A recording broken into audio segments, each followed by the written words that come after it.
para poder entender realmente lo que significa el reino de Dios, lo que Dios mismo quiso dar a conocer y expresar acá en la tierra.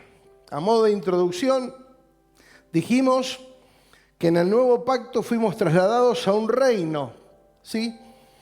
Dice Colosenses que Él nos trasladó de la potestad de las tinieblas, de las ataduras, de la esclavitud, a un reino, al reino de su amado Hijo. Dijimos que en Cristo se establece esta nueva realidad que es verdadera y es definitiva. Por gracia podemos ser ministros competentes del nuevo pacto. El mensaje de Jesús fue: el reino de los cielos se ha acercado. El reino expresa un ámbito, una cultura, un idioma, un gobierno, una justicia y una economía. Hablamos de la importancia de manejar el idioma del reino. La semana pasada hablamos un poquitito para que entendamos cómo el reino, cómo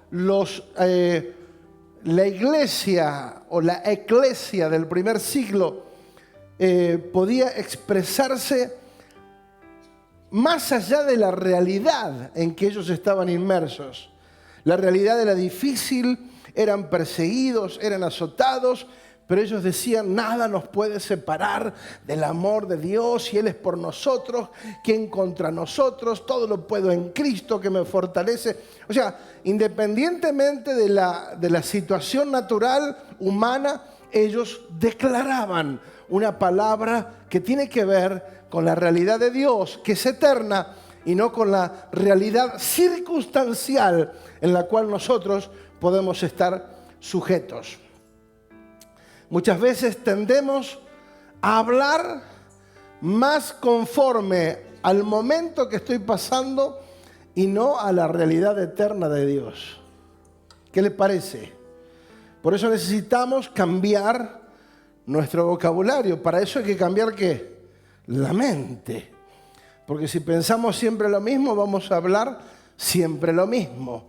Y si decimos siempre lo mismo, lo que va a ocurrir es siempre lo mismo, ¿sí? Entonces entramos en un círculo vicioso donde no llegamos a ningún lado, no hay crecimiento, todo es rutinario, todo es dar vueltas sin llegar a concretar absolutamente nada. Y ahí es donde viene el desgano, el desgaste, la frustración que muchas veces hemos experimentado por falta de entendimiento y conocimiento. Por eso en el reino se expresa otra realidad.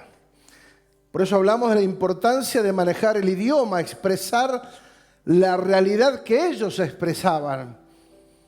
¿Sí? Eran perseguidos, expatriados, dispersos, pero tenían un lenguaje de fe y no de derrota. Tenían un lenguaje de dominio y no de fracaso.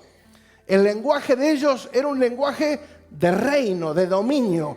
Todo lo puedo en Cristo que me fortalece. Eso habla de dominio, ¿sí? La realidad puede ser dura. Puede ser que estoy en la cárcel, puede ser que estoy perseguido, me están apedreando, me están insultando, me quieren golpear, me quieren matar, pero todo lo puedo en Cristo. O sea, una mentalidad de dominio y no de fracaso. Por eso debemos ser entrenados en la vida de la iglesia como la embajada del reino de Dios, donde se expresa y se extiende el gobierno de Dios en todo lugar y a través de todas las personas, todos los hijos. El reino de Dios, dijimos, no es un lugar físico, es un ámbito espiritual en Cristo. Es eterno, es infinito, sin límites, donde la iglesia se tiene que manifestar. Las mezclas religiosas, la falta de definición en cuanto al diseño, orden y jerarquía del nuevo pacto han provocado retraso en la manifestación del reino de Dios. Y terminamos, obviamente, manifestando una pobre religión que no es para nada productiva y mucho menos efectiva. Pero acompáñenme porque va a ser muy interesante lo que vamos a tratar de compartir hoy. La semana pasada lo dijimos y a modo de puntapié inicial es: no recibimos una religión, recibimos un reino. Hebreos 12:28 dice: así que recibiendo nosotros un reino inconmovible,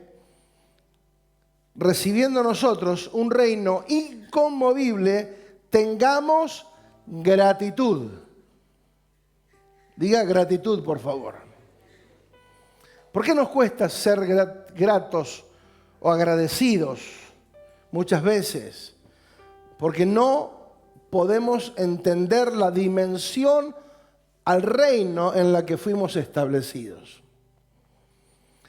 Tengamos gratitud y mediante ella sirvamos a Dios agradándole con temor y reverencia. ¿Sí? Diga, servir a Dios.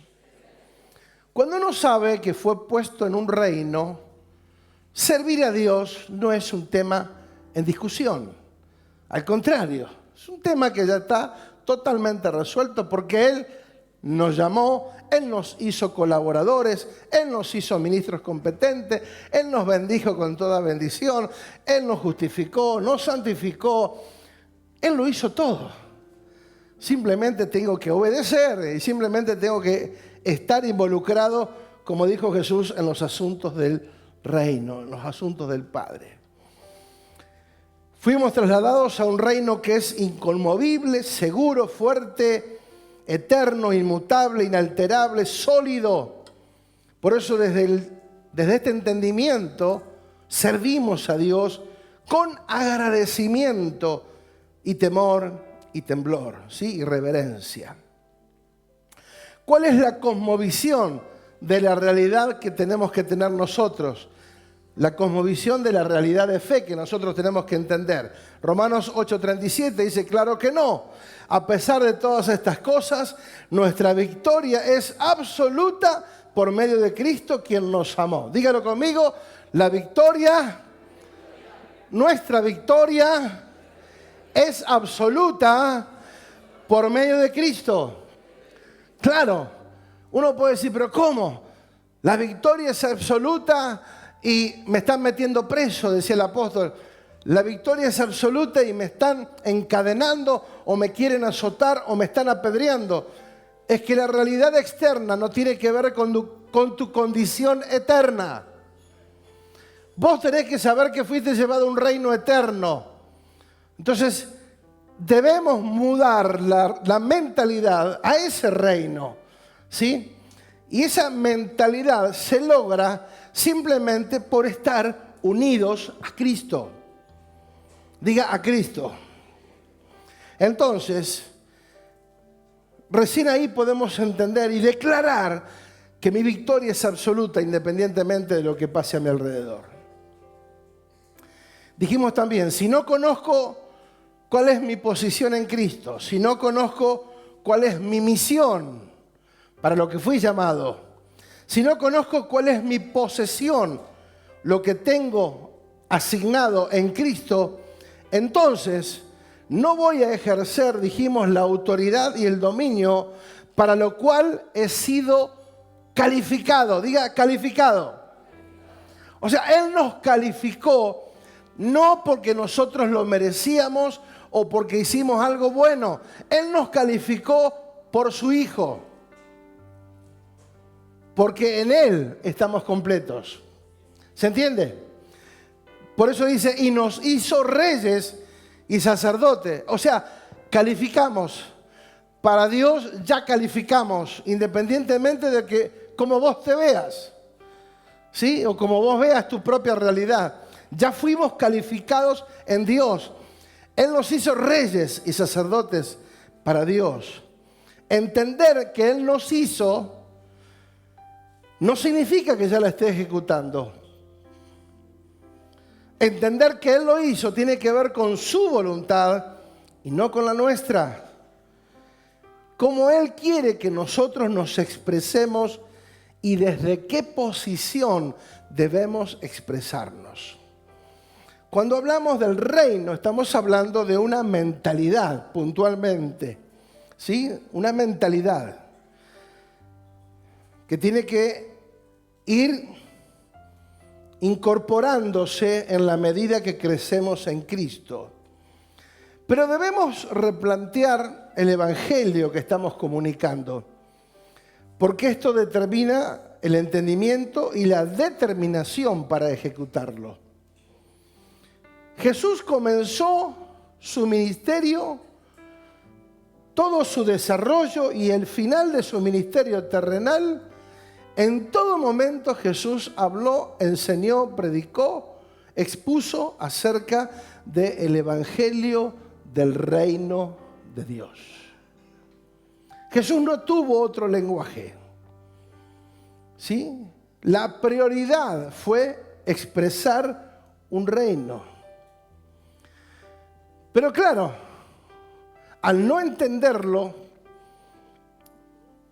o al no recibir la revelación, el entendimiento, porque no se nos enseñó, perdimos la visión, la misión del reino de Dios aquí en la tierra. Pero vamos a ir despacio para que lo podamos entender. Debemos replantear qué evangelio nosotros estamos comunicando. Jesús, dije, comenzó, desarrolló y hasta antes de ascender fue prioridad el reino de Dios. No fue hacer discípulos para una religión, sino para expresar un reino. Vamos a ver el comienzo de Jesús. Marcos 1, 14 y 15 dice: después que Juan fue encarcelado, Jesús vino a Galilea predicando el evangelio del reino, diciendo: el tiempo se ha cumplido y el reino de Dios se ha acercado. No es que el reino de Dios se va a cumplir, el tiempo se va a cumplir, no, el tiempo se ha cumplido. ¿Cuándo se cumplió? Hace 2000 años. El tiempo se ha cumplido y el reino de Dios se ha acercado. Arrepentíos y creed en el evangelio. Entonces, acá encontramos el orden y el diseño para expresar el reino de Dios. ¿Cuál era la misión puntualmente de Jesús? Lucas 19:10. Hoy vamos a tirar varios versículos. Dice: porque el Hijo del Hombre vino a buscar y a salvar lo que se había perdido, no los que se habían perdido, lo que se había perdido en singular. ¿Sí? ¿Qué es lo que se perdió? Porque muchas veces el evangelio que hemos predicado es: Jesús vino por los pecadores. Y Él vino a buscar y a salvar lo que se perdió. Ahora, ¿qué fue lo que se perdió? Puntualmente, ¿qué fue lo que se perdió en el huerto cuando Adán y Eva desobedecieron? ¿Qué fue lo que se perdió? ¿Se perdieron 2 personas? No, se perdió mucho más que eso. Se perdió el gobierno de Dios sobre la tierra. Se perdió que Dios gobernara. Se perdió que el reino de Dios no tuviese un lugar donde manifestarse o a través de quienes manifestarse aquí en la tierra. Porque la idea de que Dios es nuestro mayordomo, nuestro sirviente, Él vino a salvarme, Él vino a darme, Él vino, y pensamos que somos la prioridad. No. La prioridad era recuperar un gobierno, diga el reino. Por eso dice: el reino de los cielos ha llegado. ¿Sí? Y esto puntualmente se concreta en la muerte y resurrección de Cristo en la cruz de Calvario. Entonces encontramos la misión. Vino a buscar y a salvar lo que se había perdido. En el huerto se perdió el gobierno de Dios. Salvarnos fue un trámite para nosotros. Salvarnos fue un trámite para Dios. ¿Por qué? Porque en el diseño eterno nos incluía para que lo podamos expresar como su imagen y su semejanza aquí en la tierra. Por eso Él dice y Él desea en Romanos 8, cuando habla de que Él nos salvó o nos llamó para que nosotros lo representáramos aquí en la tierra. Dijimos la misión. Ahora, ¿cuál era la prioridad? Lucas 4, 42 y 43 dice: cuando ya era de día, salió y se fue a un lugar desierto. Y la gente le buscaba. Y llegando a donde estaba, le detenían para que no se fuera de ellos.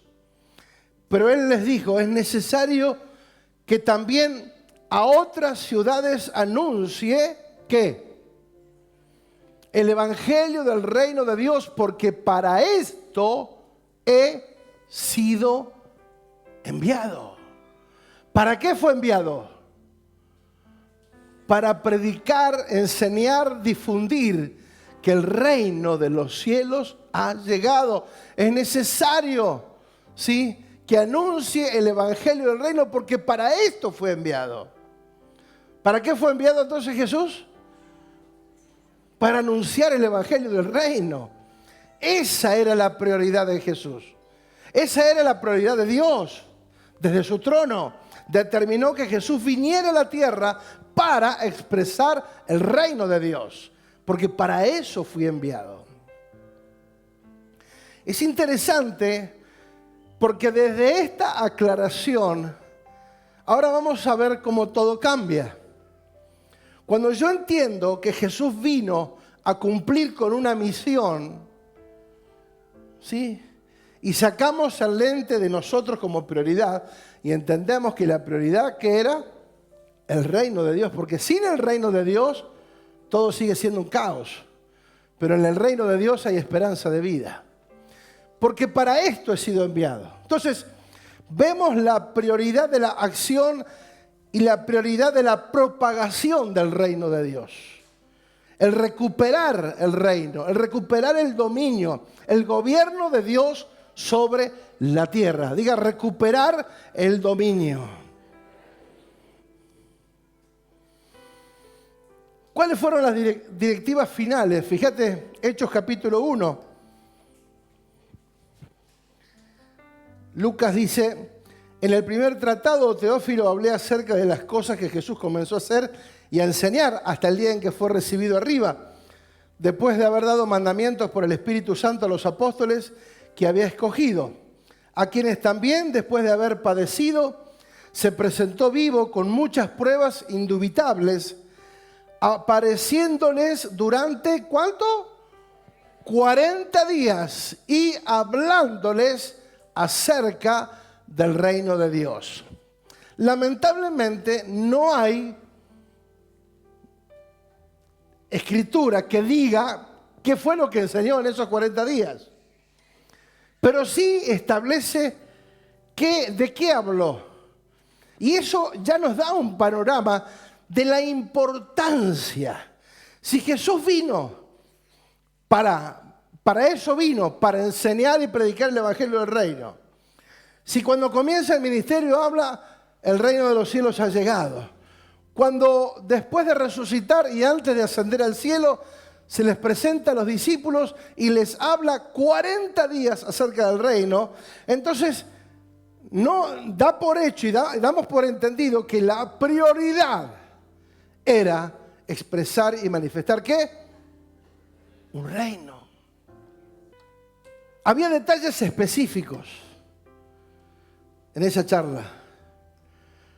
Es como que el Señor les ajustó, los preparó, los entrenó en esos 40 días para lo que vendría, para lo que ellos luego tendrían que expresar. Detalles específicos impartido seguramente. Ahora viene el envío, diga el envío. ¿Cómo Jesús nos envía? Juan 17, 18 dijo, el Señor Jesús, como tú me enviaste al mundo, así, en las mismas condiciones, en los mismos términos, así yo los he enviado al mundo. Diga, así como me enviaste al mundo, así yo los envío. O sea, está hablando de que así como Jesús fue enviado a la tierra, ¿para qué? Así fuimos enviados. Pero por alguna razón se perdió en el camino el tema del reino de Dios.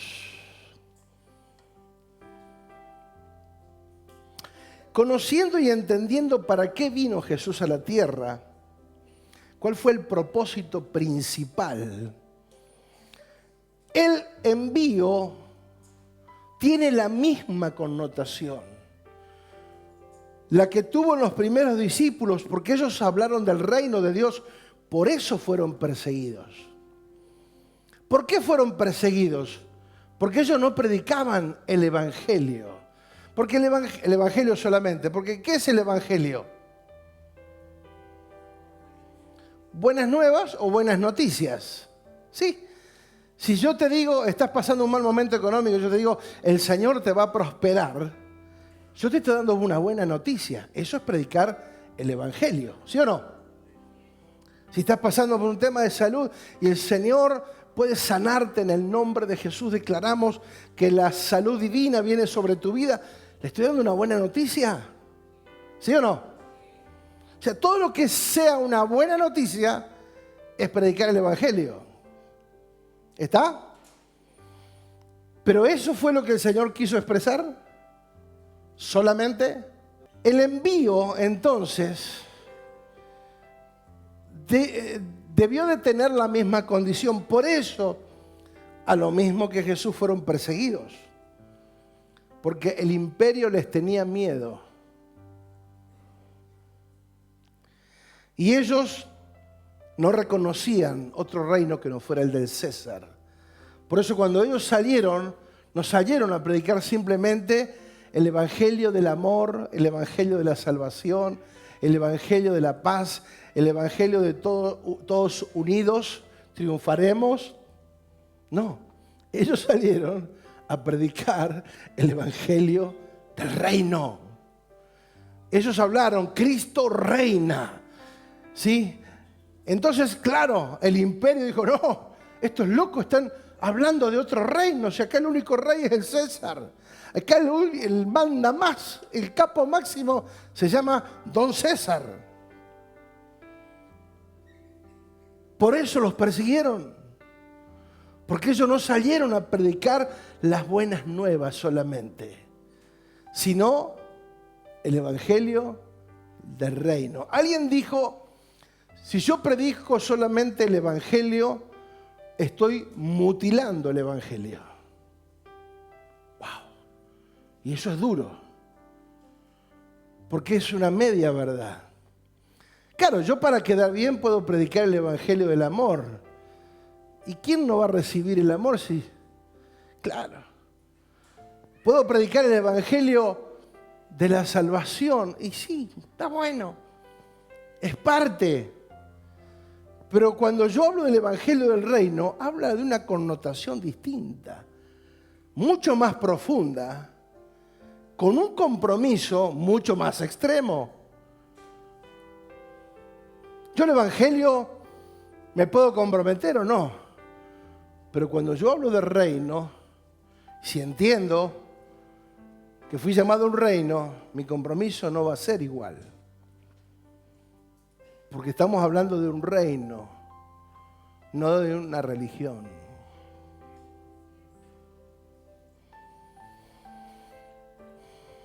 Por eso el envío, o Él nos envió, o envió a los primeros discípulos, pero nos sigue enviando a nosotros con la misma intensidad. Fuimos enviados en las mismas condiciones que Jesús, con las mismas prioridades, con el mismo mensaje, de la misma manera, con el mismo propósito y con el mismo poder y autoridad para hablar: el reino de los cielos ha llegado.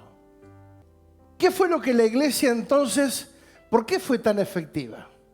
Nosotros tenemos que entender esto. Del año 0, ¿sí? Porque Jesús se marcó el antes y el después de la historia. Desde el año 0 hasta el año 300 aproximadamente, la iglesia fue la más efectiva, porque dice la palabra que lo llenó todo con el evangelio. No quedó lugar donde no llegaran con el evangelio del reino.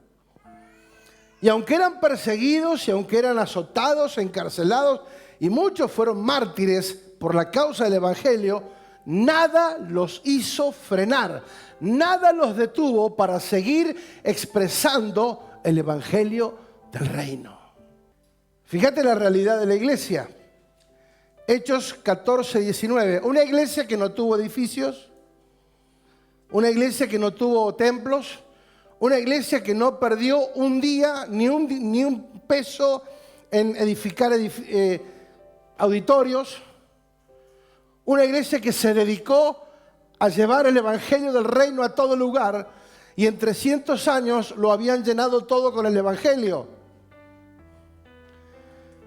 Entonces, nos tiene que llamar la atención la falta de efectividad que hoy tenemos, porque estamos más parados desde un lado religioso que desde un lado que tiene que ver con un reino. Pero vamos a avanzar, fíjate. 14:19 dice: entonces vinieron unos judíos a Antioquía y de Iconio, que persuadieron a la multitud, y habiendo apedreado a Pablo, lo arrastraron fuera de la ciudad, pensando que estaba muerto.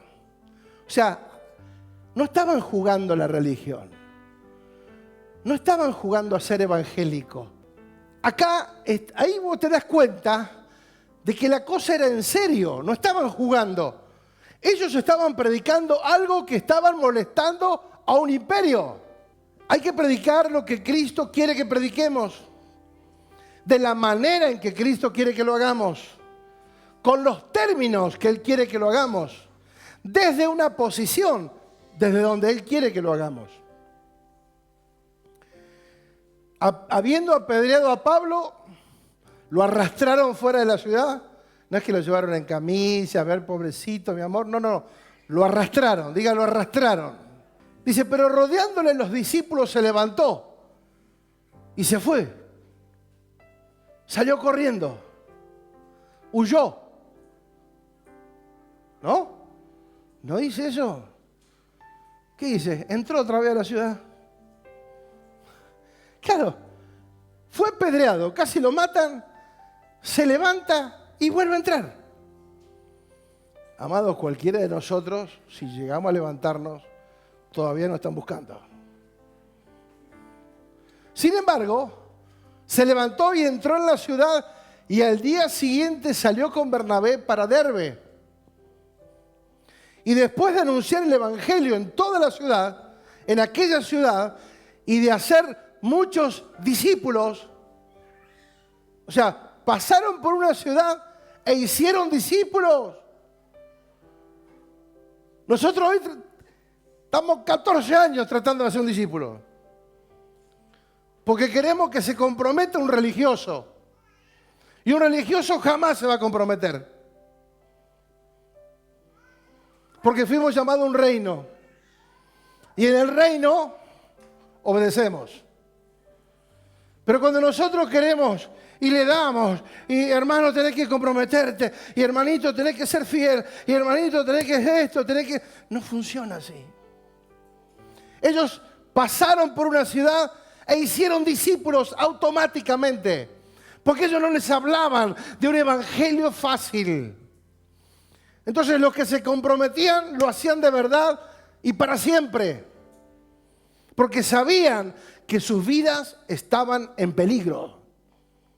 No era aceptar para entrar a una congregación, a un templo, a un salón. No. Ellos sabían que si aceptaban el desafío, entraban a un reino y sus vidas a partir de ese momento corrían peligro.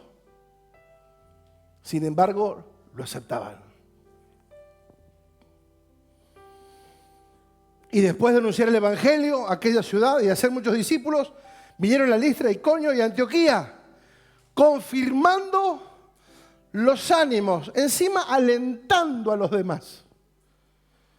Fue golpeado, casi muerto, arrastrado. Sin embargo, viene, dice, confirmando los ánimos de los discípulos, exhortándoles a que permanecieran en la fe, diciéndoles: es necesario que a través de muchas tribulaciones entremos en el reino de Dios.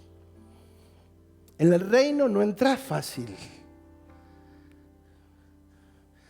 Para entrar al reino hay que calificar, hay que ser probado. Es necesario que a través, diga es necesario. Acá dice es necesario que a través de muchas tribulaciones entremos a un reino. Para entrar a una religión no hace falta nada, amado. Simplemente convenir. Ya está. Ahora, para entrar en un reino se requiere de otro compromiso. Hechos 19:8. Y entrando Pablo en la sinagoga habló con denuedo por espacio de 3 meses. ¿Cuánto? 3 meses. Discutiendo y persuadiendo acerca de ¿qué? Del reino de Dios. O sea, fíjate que el evangelio que predicó Jesús, el evangelio que predicaron los discípulos, era acerca de un reino. No hablaban de otra cosa. No hablaban de otro mensaje. El mensaje era acerca de un reino. 3 meses discutiendo y persuadiendo acerca del reino de Dios. O sea, había un compromiso. Vamos a discutir, vamos a tratar de persuadirlos para que entiendan acerca del reino de Dios. Hechos 28:23. Y habiendo señalado un día, vinieron a él muchos a la posada, a los cuales les declaraba y les testificaba el reino de Dios. ¿Cuánto? ¿En qué momento? Desde la mañana hasta la tarde. ¿Qué momento? Desde la mañana hasta la tarde. Hablando acerca de un reino. Porque cuando uno entiende lo que es reino, el reino es atractivo. El reino es algo que te atrapa. Una religión, sí o no, es lo mismo. Un reino no. Un reino es entender desde una mentalidad y desde un compromiso mucho más fuerte, más sólido, que simplemente ser parte de la religión evangélica. Saben que todas las religiones no sirven, ¿no? Incluyendo la evangélica. Digo por si acaso. Desde la mañana a la tarde, persuadiéndoles acerca de Jesús, tanto por la ley de Moisés como por los profetas. O sea, les hablaba, les explicaba toda la historia para que entendieran que desde que Adán y Eva abandonaron el huerto, la intención de Dios era recuperar el gobierno a través de un reino. Solamente un reino podía desplazar la fuerza de Satanás para siempre. Diga para siempre. Entonces, diga el evangelio del reino. Digo esto porque a partir de ahora definitivamente tenemos que replantearnos qué tipo de evangelio queremos nosotros manifestar. ¿Qué tipo de evangelio queremos dar a conocer? ¿Sí? El Evangelio, dijimos, son buenas noticias, buenas nuevas. Y cualquiera que dé una buena noticia, insisto, está predicando el Evangelio. Y está bien. Pero si no hablo del Evangelio del Reino, estoy mutilando la palabra. Estoy cortándole un pedazo. ¿Sí? El reino no vino a solucionar problemas. El reino no vino a solucionarnos los problemas. Vino a meternos en un propósito. En el propósito. Pasa que a nosotros se nos habló de un evangelio donde el Señor viene a solucionarme la vida. Salva, sana, liberta, restaura. Y si todo eso lo hace, claro que lo hace. Pero esa no es la prioridad. La prioridad es que nosotros entendamos y funcionemos dentro de un reino. El reino no vino a solucionar nuestros problemas, sino a realizar su propósito eterno. Lamentablemente, muchas prédicas motivacionales tienen como objetivo que las personas se sientan bien, se pongan bien, aunque no cumplan el propósito. Si el evangelio no es el evangelio del reino, está mutilado. Será una buena noticia, pero nunca expresará un reino. Y un reino habla de gobierno. ¿Y el gobierno por dónde empieza? ¿Por dónde debe empezar el gobierno? Por mí. Diga, por mí. Por mi familia y mi núcleo de influencia. Si predicamos otro evangelio, tendremos creyentes salvos, pero no discípulos comprometidos con la acción y causa del reino. Los primeros discípulos, ellos eran el mensaje. Ellos sabían que ellos eran el mensaje.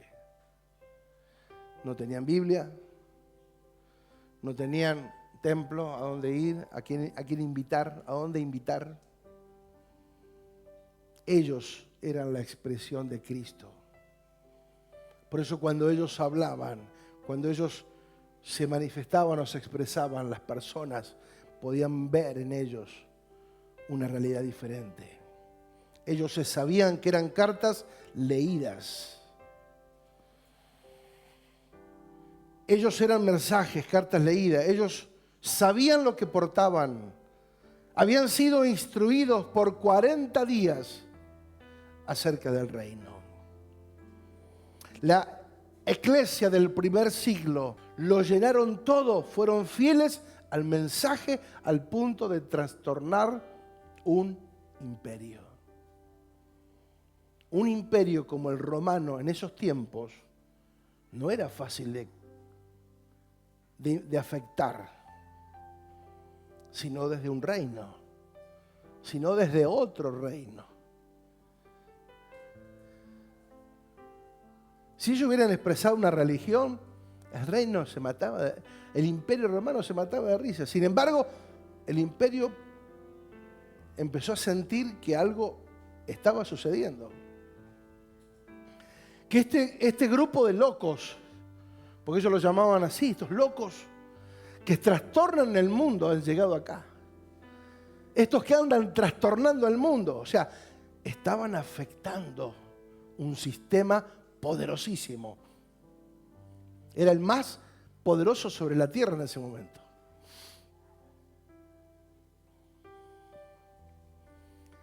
Ese grupo de personas que no tenía dónde vivir, muchos porque estaban siendo perseguidos, no tenían un lugar, un paradero físico seguro,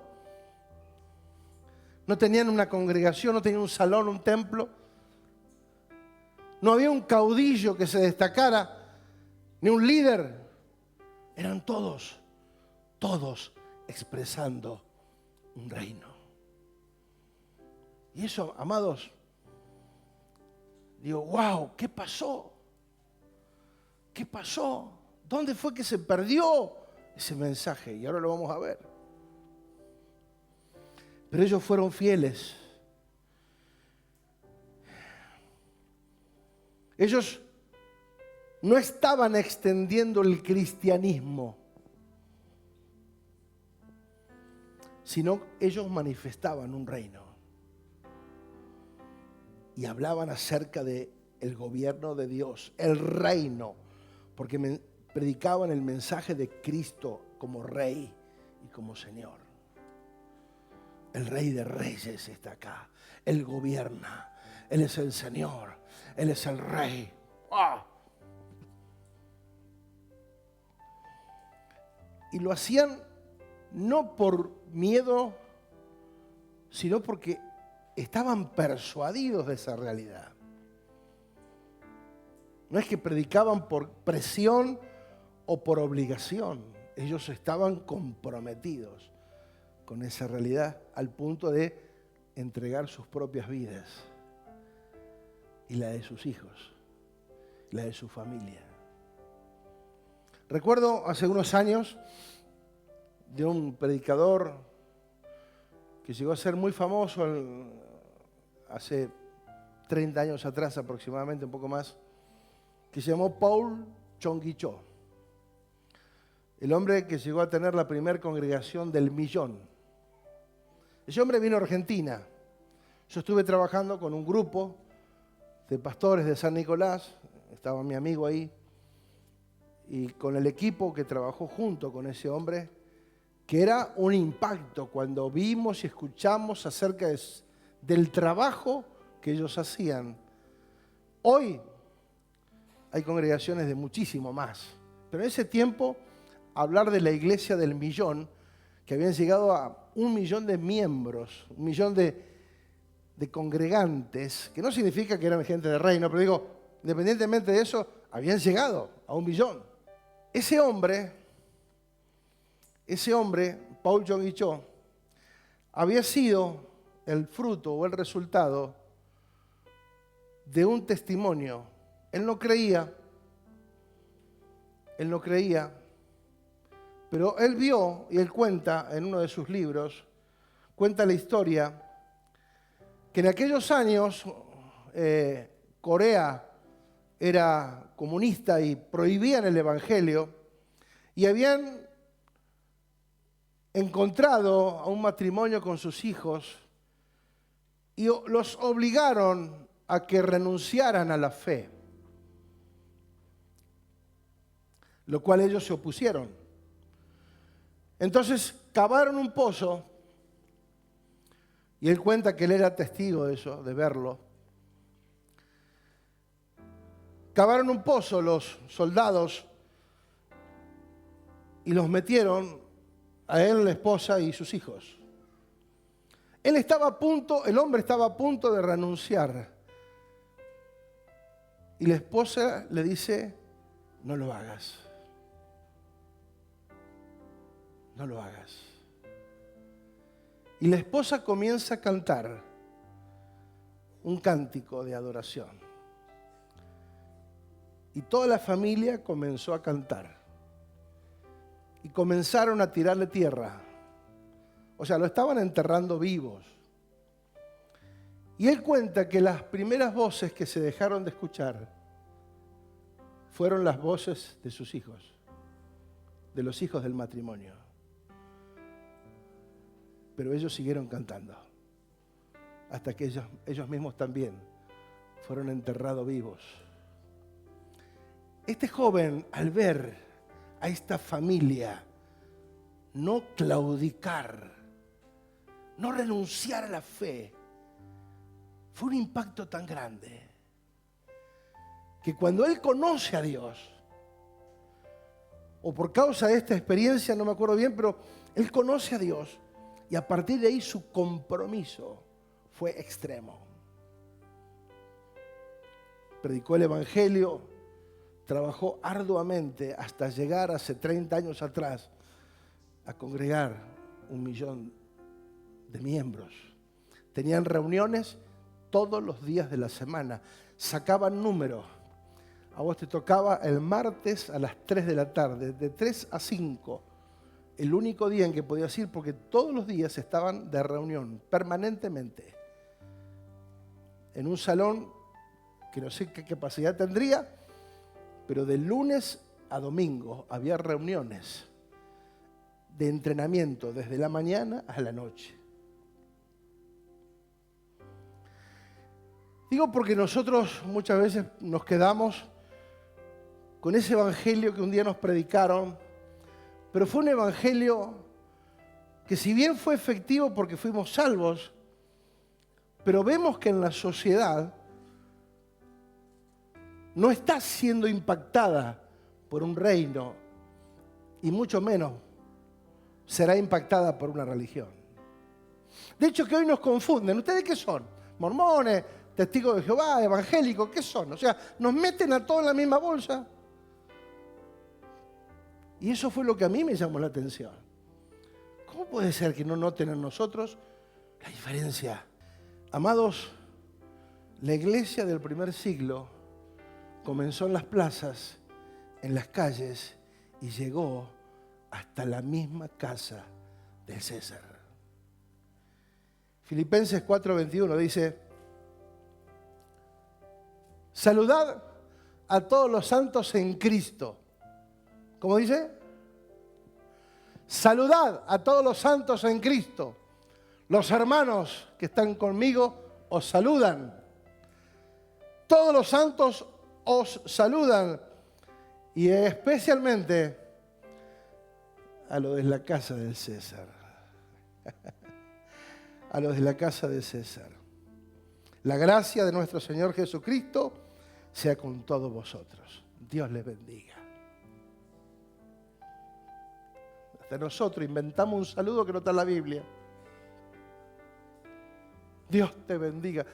Y ponemos cara de espiritual encima. Saludad a los santos. Gracia de nuestro Señor Jesucristo sea con ustedes. ¡Wow! ¿Qué entendimiento tenían de Dios y del reino de Dios? ¿Qué entendimiento? Una iglesia que fue pionera, punta de lanza, que lo llenó todo con el evangelio. Amados, el poder de penetración, la forma en que afectaban, la llegada, el impacto que tenían, era porque era la expresión de un reino, pero llevaban el poder de Dios en sus vidas, en sus palabras, el mensaje del evangelio del reino. Y como la gente quería huir del evangelio, quería huir del reino, del imperio romano, porque eran hostigados, eran perseguidos, eran ultrajados, eran sometidos a servidumbre. El imperio le cobraba los impuestos, lo que quería, más o menos. Cualquier realidad con la... No es pura coincidencia, porque el sistema sigue operando igual. El tema es que nosotros no hemos predicado el evangelio del reino. Y muchos fueron adeptos a una religión. Estás en la nómina,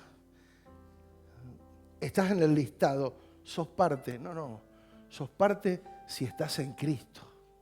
Sos parte si estás lleno del Espíritu Santo. Pero ahí, en medio de esa situación, en medio de la expansión, del crecimiento, aparece una trampa.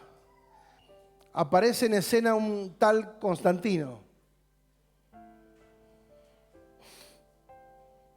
Constantino oficializa la fe y hace que esa iglesia que había afectado un imperio, esa iglesia que expresaba poder y autoridad, que no podían explicar cómo era que hacían este grupo de personas, cómo es que lo hacían. Eran gente de avanzada, de manera efectiva, pero la trampa, ¿cuál fue? Constantino le entregan los templos paganos para que se empiecen a reunir ahí adentro y hagan el culto ahí adentro. encerró en una trampa estratégica y anuló de alguna manera el poder de un reino. Desde entonces comenzó la pugna, la rivalidad, la pelea por el poder dentro de los salones. Empezaron los dogmas, jerarquías, comenzaron a ver qué hacer. Y 4 regiones comenzaron a tener el control eclesiástico de esa comunidad de fe. 4 regiones puntualmente comenzaron a trabajar, a tener el control de esa comunidad de fe que ahora se encontraba encerrada en templos. Esas 4 regiones fueron el obispo de Cartago, el obispo de Constantinopla, el obispo de Alejandría y el obispo de Roma. Estos 4 comenzaron a luchar hasta que uno de ellos determina, o en el grupo determina, que mejor sería que todo ese poder cayera sobre uno solo. Y terminaron definiendo que el poder cayera sobre el que estaba en Roma. Obviamente de ahí todos conocemos que también se inaugura o nace o surge dentro de toda esa pelea y esa pugna por estar en el poder, el papado. Y de ahí todos nosotros fuimos impregnados de esa cultura. En el año 1500 aproximadamente aparece Lutero para traer una reforma, ¿sí? Una reforma que tenía que ver puntualmente con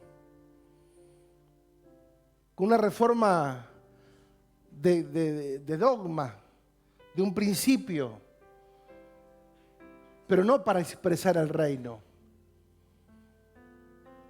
Dijeron, bueno, la salvación es mentira, que es por obra, a partir de ahora se entiende que es por fe. Entonces, bueno, corrigieron. Pero esa lucha territorial, ese dominio territorial donde surge un obispo universal o católico, que es lo mismo, donde se crea el papado, se crea la iglesia constitucional con dogmas, jerarquías y estructuras de poder que han creado el cristianismo. ¿Que han creado? El cristianismo.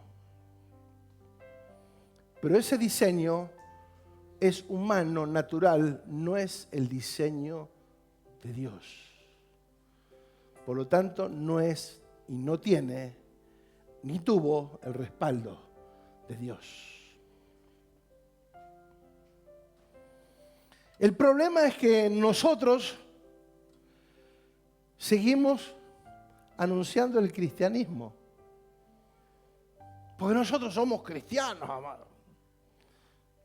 Y nosotros no somos cristianos.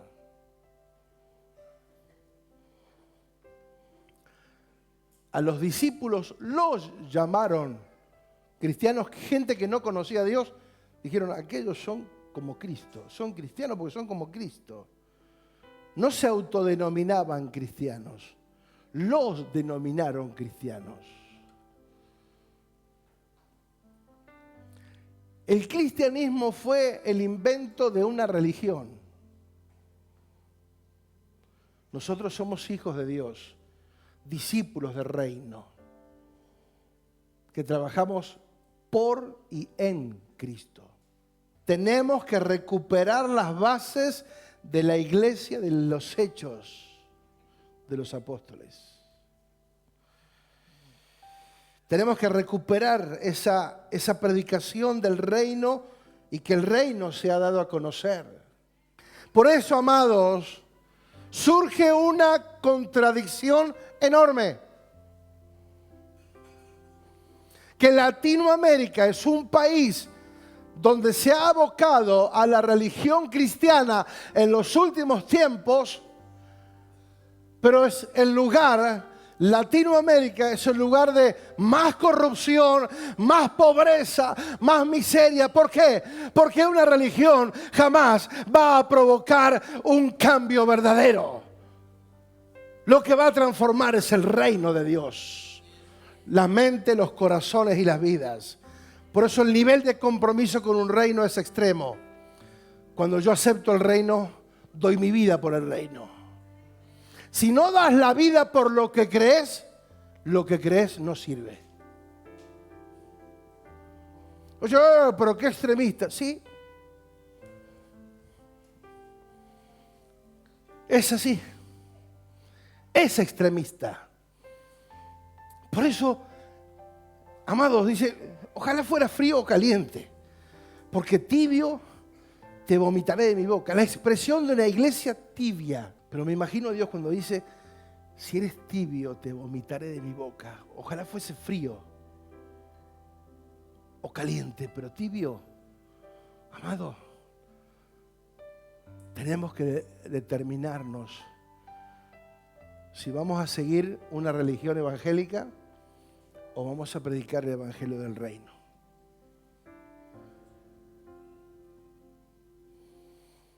Es absurdo. Pero esto lo vemos en nuestro continente, amados. ¿Cómo puede ser? Una de las naciones más fuertes, y esto lo hemos escuchado ya hace varios años que lo venimos escuchando,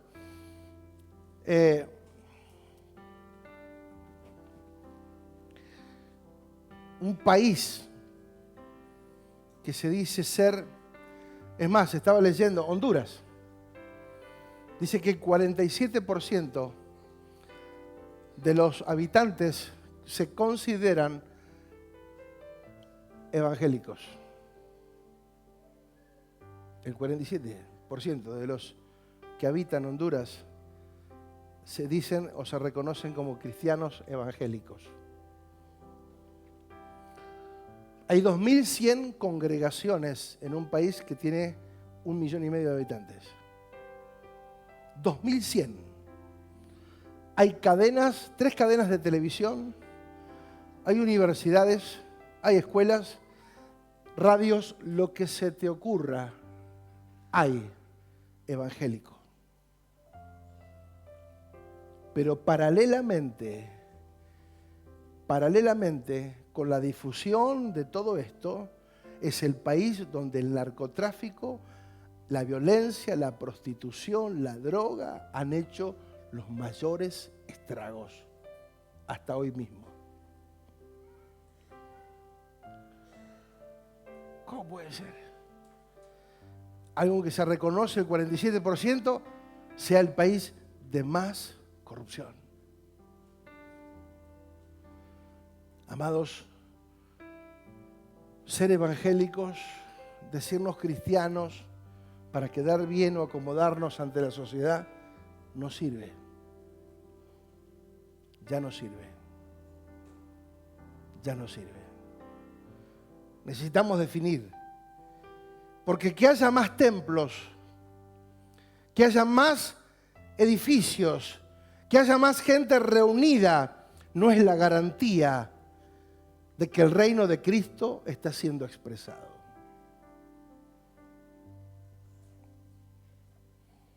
Algo nos tiene que incomodar, algo nos tiene que incomodar. Si yo le caigo bien a todo el mundo, si yo caigo parado en todos lados y no digo nada para no ofender, para que nadie se sienta mal, y que yo pase desapercibido dentro del montón, para que nadie se entere demasiado lo que yo creo, lo que yo hago, cómo yo me muevo. Eso se termina. Eso se termina. Dios nos está llamando a recuperar un reino. Dios nos está llamando a volver a predicar el evangelio del reino. ¿Qué estamos predicando? Con esto termino. Romanos 14, 17. Dice: Porque el reino de Dios no es comida ni bebida, sino justicia, paz y gozo en el Espíritu Santo. Diga, el reino no es comida ni bebida. El reino es justicia, paz y gozo en el Espíritu Santo. Por eso dice la palabra que cuando los justos gobiernan, el país se alegra.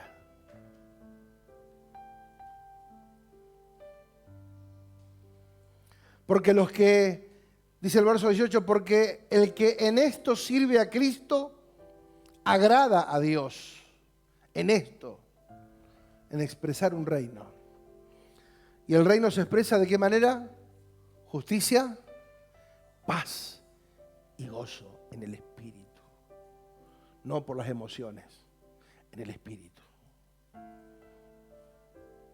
Porque el que en esto sirve a Cristo agrada a Dios y es aprobado por los hombres.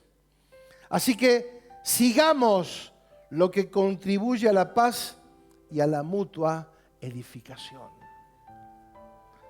Amados, necesitamos ser entrenados para funcionar en el reino de Dios.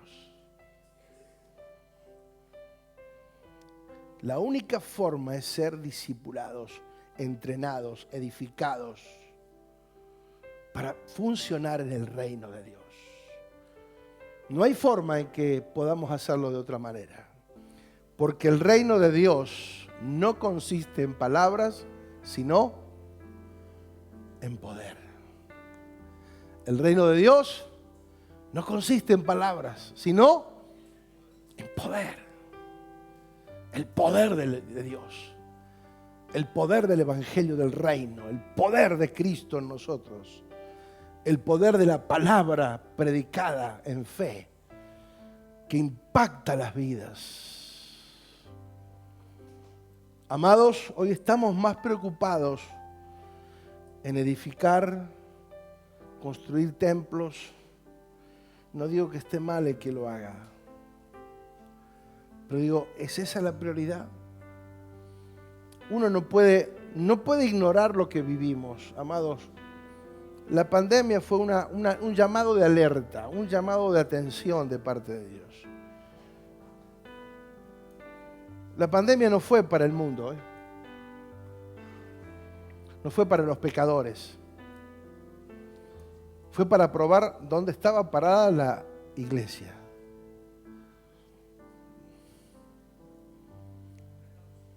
Y acá estamos. Sobrevivimos no porque somos mejores, sino por gracia. Muchos se fueron. Y fue un llamado de atención. Donde los templos quedaron inoperantes. Y teníamos que funcionar sin reunirnos, sin vernos. Y gracias a Dios lo hicimos. Gracias a Dios nos fortalecimos y crecimos, aun cuando no podíamos vernos. Cuando pasó todo lo que pasó, pudimos entender lo que sentía la iglesia cuando era perseguida, cuando se metían en los montes, en las montañas, en las cuevas, y de pronto se encontraban con la iglesia y se abrazaban y lloraban, compartían la palabra, oraban, se fortalecían en fe y daban gracias a Dios. Disfrutaban de estar juntos, de la armonía, de la comunión. Por eso, amados, tenemos que entender que no fuimos llamados a ser una religión, sino a expresar un reino. El reino de los cielos se ha acercado. Arrepiéntanse, cambien de vida, cambien de forma de pensar, porque el reino de Dios ha llegado. Y el reino está esperando la expresión de los hijos del reino. Hace unos años atrás, cuando empezamos a hablar, hubo una distorsión de todo esto. No, porque ahora me compré la casa de reino. No, tengo un auto de reino ahora. Me compré un saco de reino. Tengo un reloj del reino. Y pensamos que el reino consistía en las cosas. No, si te va bien, es un hombre de reino. ¿Por qué decíamos que era un hombre de reino? Porque tenía congregación y tenía personas. No, es un hombre de reino, este es un hombre de reino. Y no entendemos lo que es el reino, todavía no lo entendemos. Porque estamos abocados o hemos estado abocados a presentar el Evangelio, simplemente el Evangelio a secas. Y eso es lo que hicimos por 2700 años. Predicar el Evangelio. Y lo que hacemos es afectar a muy pocos, discipular a muy pocos, cuando todos deberíamos ser discípulos del reino. Porque ser discípulos del reino es entregar tu vida. Por eso Dios no quiere una ofrenda. Dios quiere tu vida. No está buscando tu plata. Quiere tu vida con todo lo que tenés. Tu familia, tu esposa, tus hijos, todo. Dios quiere todo. Y hasta que nosotros no le entregamos todo, no sabremos de lo que estamos hablando.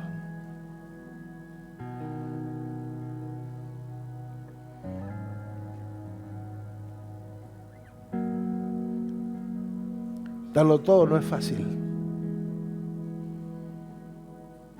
Entregarlo todo no es fácil.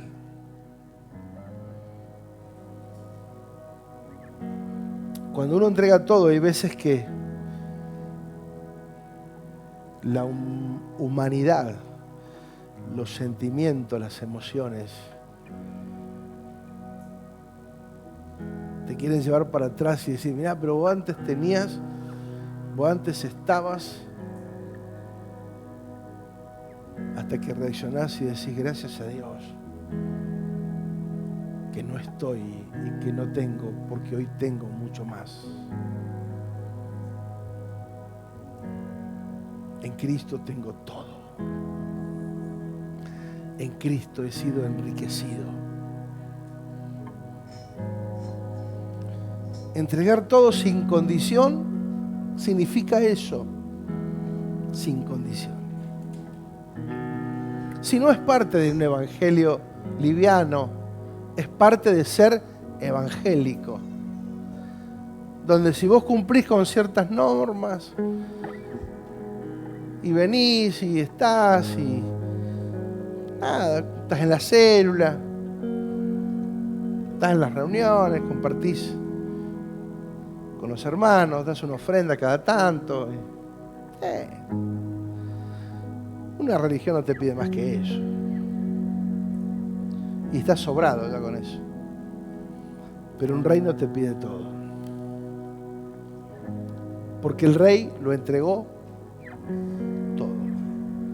Y así como fue enviado, nosotros somos enviados.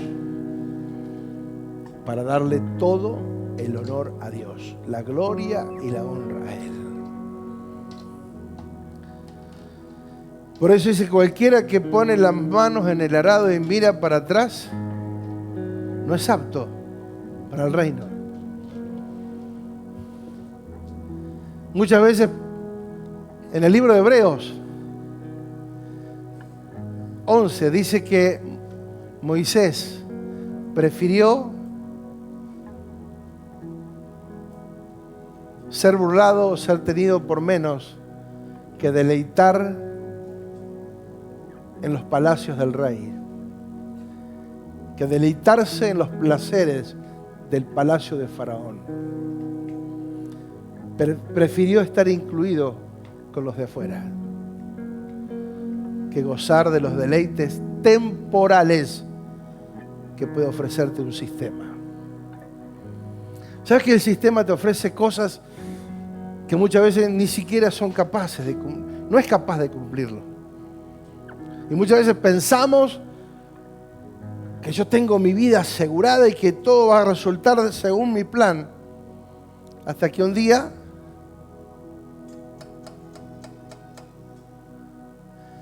vienen a buscar tu alma y todo acá se terminó. No, cuando me jubile voy a servir a Dios. Los testimonios que he escuchado en estos meses de personas que se jubilaron cuando estaban a punto, estamos siguiendo unos viajeros que prepararon un motorhome, dijeron cuando me jubile vamos a salir de viaje. Se jubiló y a la semana murió. Quedó el motorhome intacto. Por eso la esposa decía, hay que hacerlo cuando estamos en vida. Proyectábamos cosas. Amados, el reino es hoy. El reino es hoy. El rey nos necesita hoy. Hoy. Hace planes para vivir 100 años, pero está listo para irte hoy con el Señor. Por eso la mejor siembra, la mejor inversión que podemos hacer es invertir nuestra vida en Dios. Amado, no le pidamos a nuestros hijos que amen a Dios cuando nosotros somos mediocres. No le pidamos a nuestros hijos que amen a Dios cuando nuestra vida expresa mediocridad. Ningún hijo va a querer seguir a un padre o a los padres que manejan una mediocridad, tibios, que no se comprometen con nada, que no están definidos, que hacen problemas, que se quejan, que esto, que lo otro. No. Hay una generación que está esperando buscar en nosotros, en los que ya estamos corriendo la última etapa de la vida, que le digamos, se puede, es posible ser fieles a Dios, se puede darlo todo y no morir en el intento, se puede darlo todo y no voy a quedar en la miseria o en la pobreza porque Dios es mi sustento. Él es nuestro proveedor eterno. Él nunca se olvida. Estamos en un reino que es efectivo. Fuimos llamados a un reino inconmovible.